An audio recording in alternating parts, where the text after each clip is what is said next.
अजित बाथौ धोरोमनि 25थि आरज कीर्तन हाबाफारिखौ अजित बाथौ मन्दिराव खुंफुंबाय। बोसोरफ्रोमबो खुंबोबाय थानाय बादि देग्लायबो अजित बाथौ धोरोमनि आरज कीर्तन हाबाफारिखौ 3 साननि थाखाय चिरां जिल्ला रुनिखाथायाव थानाय मिरु अजित बाथौ धोरोमनि मन्दिराव खुंफुंनाय जायो। मख'नो गोनांदि बे आरज कीर्तनाव गोबां अजित बाथौ सिबियारिफ्रा बिबार फिथाइ लानानै आरजआव बाहागो लायो। खुलुमबाय। दिनै बेवहाय प्रग्राम जानाया जाहैबाय जोंनि बे दुलाराय अजित बाथौ धोरोम आफादनि मोनसे आरज खोरथि एबा सादु रिसिफोरा ध्यान खालामदों। दा बे ध्यान खालामनायावनो गासै सिबियारिफोरा गावनि न'खरनि बा गावनि जिउनि माबा मोनसे राहा मोननो थाखाय फिथाइ प्रसाद बावनानै बे सादु रिसिफोरनाव ध्यान खालामनाय सादु रिसिफोरनाव आशीर्बाद बिफैदों आरो माने थांनानै थानायाव जाहाथे सुखु सान्ति जालाङो आरो न'खराव जेंना जाहोन खैदां खैफोदनिफ्राय जाहाथे बारग'नो हायो, ग्रह सान्ति जालाङो, बेखौ आसा खालामनानै आसा मिजिंनानै बेयाव जोंनि सिबियारिफोरा बे अजित बाथौ धोरोम सिबियारिफ्रा ज' फैनानै फिथाइ प्रसाद लानानै आरज गाबफैयो आरो बे फोरबोआ जोंनि फोरबोआ 1999 मायथाइनिफ्रायनो सोलिबोबाय थादों आरो बेबायदिनो सोलिलांबाय थागोन। बोसोरफ्रामबो बोसोरसालिया हिसाबै जायो।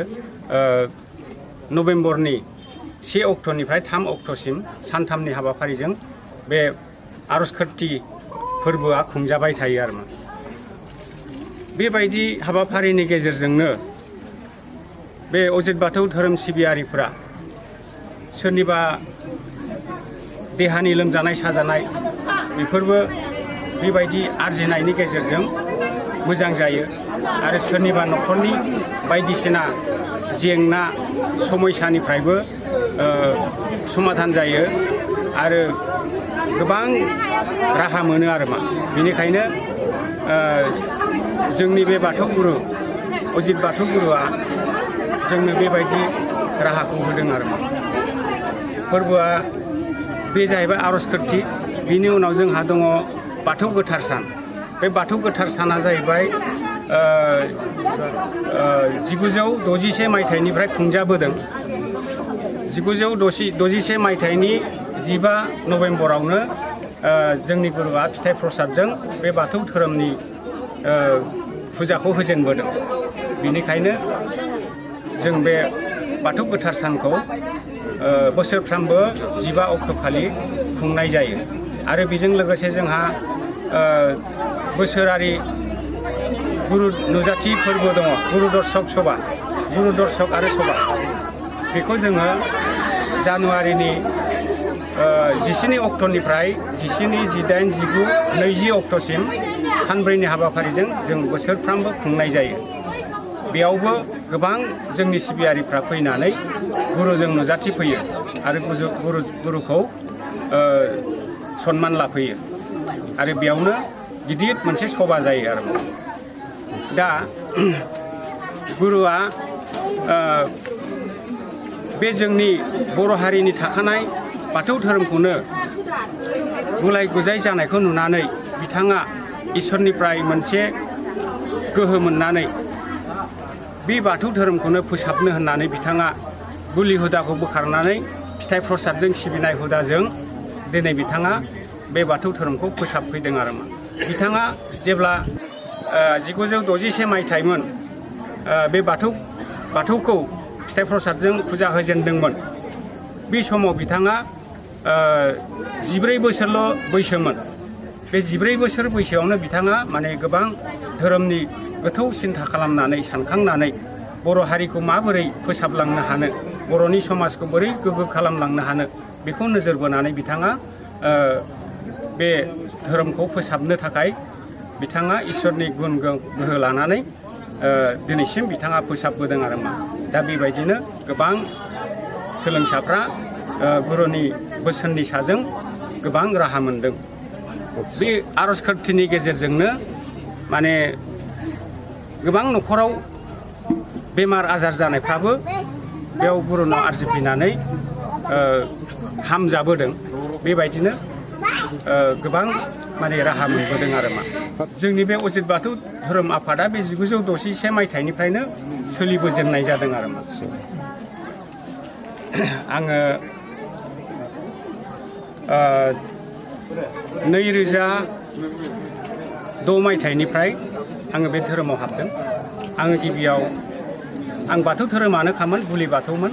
बेनिफ्राय आं नैबे अजितनि बे अजित बाथौ धोरोमाव हाबफैनाय जादों आरो बिनिफ्रायनो आङो बे धोरोमनि क'क्राझार जिल्लानि बानजायगिरि हिसाबै आङो बिबान लानानै बे धोरोमनि हाबा मावबोदों आरो दा नैबे दा जि ध्यान खालामबाय थादों बिरिसि बा साधुफोरनिनो आङो गाहाय आफादगिरि हिसाबै आं दा बे धोरोमनि खामानि मावबाय थादों आरो आंनि मुङा हरेश्वर बसुमतारी। क'क्राझार डिस्ट्रिक्ट। औ बेबायदि जोंनि बे अजित बाथौ धोरोम सिबियारिफ्रा बेबायदि माने फिथाइ प्रसाद लानानै गुरुखौ गोसोखांनानै बा इसोर बाथौ बोराइखौ गोसोखांनानै आरजिनायनि गेजेरजों न'खरनि गोबां समस्या बा गावनि देहानि लोमजानाय साजानाय बे समस्याफोरनिफ्राय आरायग' मोनो। बिनिखायनो गोबां मानसिया आरायग' मोनबाय आरो आरायग' मोनबावनो थाखाय दिनै बेबायदिनो रोजा रोजा सुबुंफ्रा फैनानै बाहागो लाफैयो आरो आरजिफैयो आरो मा बे अजित बाथौ धोरोमनि मिरु आफादनि बिबानखौ 2019 मायथाइनिफ्रायनो मावबोदों आरो बे धोरोमाव आङो 2013 मायथाइयाव हाबफैदों आरोखि। आंनि न'खरनि माबा मोनसे उसुबिदा जानानै बहुद माने खस्थ'नि गेजेरजों फैनानै आं बे धोरोमाव हाबफैदों। दा बे धोरोमाव हाबनानै आंहा ओरैबायदि न'खरनि गोजोननाय मोन्दों। बे जाबाय आरो दिनैहाय जोंनि बे अजित बाथौ धोरोमनि गासै भक्तफोरनि हाल साला इसिबां मोजां आरो गाज्रि बेखौ जोङो सोदांनानै मोनजोब्बाय। दा थारैनो नंमारगौ अजित गुरुआ सासे थार गुरु जानानै दिनैहाय बेसेबांबा गोबां सुबुंफोरखौ जिउनि रैखा होगासिनो दं। दा बिथांनि धोरोमाव जाय फैदों दुखु दाहा खस्थ' मोननाय आरो मोजां खैफोद आफोदाव जानाय बिथांमोनहा गासैबो बे धोरोमाव फैनानै गुरुनि साजों आरायग' मोनगासिनो आरो जोङो बे धोरोमनि थाखाय खामानि मावनो थाखाय जेब्लाबो आवगायगासिनो दं आरो आवगायलांबाय थागोन। आरो जोंनि बे फोरबो फालिनायाव दिनैहाय नोंथांमोना नुबाय रोजा रोजा सुबुंफ्रा फैनानै बाहाय गाव गावनि फोथाय साननायखौ लानानै दिनैनि बे फोरबोआव फिथाइ सामथाइ बिबार लानानै आरजिफैदों। आरो बे आरजिनाया मानि थाखाय आरजिनांगौ बेखौ जोंहा दहाय सिगाङाव जाय हरिश्वर बसुमतारी बिथाङा बे धोरोम हादरनिनो सासे मा होनो बेखौ बानजायगिरि आरोखि। दा बिथाङा बुंलांखाबाय आरो बिदिनो गोबां फोरमान दं। बे फोरमानखौ जों मोनगासिनो दं। बेफोरखौ जोङो उनावहाय रायजो राजाफोरनि फोरमायथिनो हागोन। बेखिनि बे धोरोमाव दुलाराय अजित बाथौ धोरोम आफादनि अर्गानाइजेसन सेक्रेटारि। दा आं बे धोरोमाव 2016निफ्राय हाबफैनाय जादों।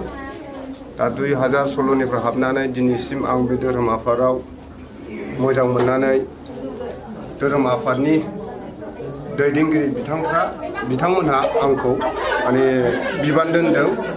दा आं बाहाय दुखु खस्थ' सहायनानै जा हायो खामानिखौ मावफागासिनो आफादजों लोगो नांनानै।